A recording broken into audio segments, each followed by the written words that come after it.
During the heydays of the Atlin gold rush, prospectors were out combing the hills and valleys for any spots that may have contained some gold.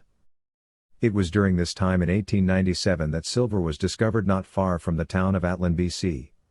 It was later in 1900 that a group of claims called Big Canyon were staked by a Mr. Gleason of Atlin, that the area started to be explored for mining potential.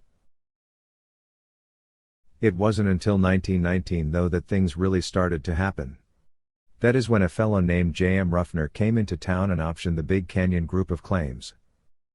J.M. Ruffner came to Atlin around 1903 to manage the North Columbia Gold Mining Company, which had an office in Discovery.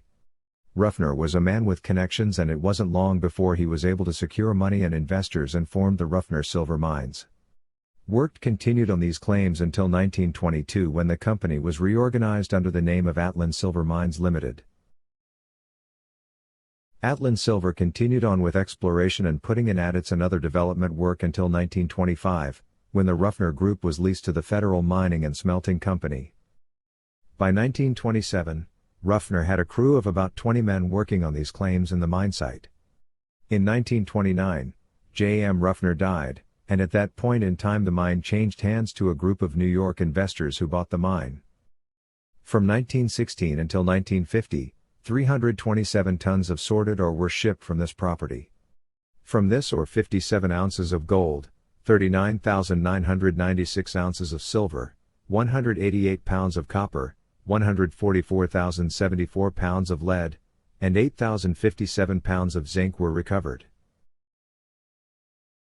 Over the years the mine was worked off and on by various owners. Drilling and sampling had been done to see if new deposits could be located.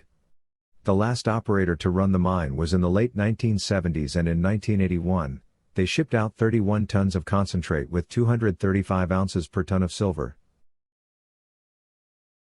Today the site of the old mill and crusher has been reclaimed and leveled out, however you can still travel up the switchbacks to the top of Mount Vaugn and see the old workings and adits. The old narrow gauge rails are still there, along with various other mining artifacts.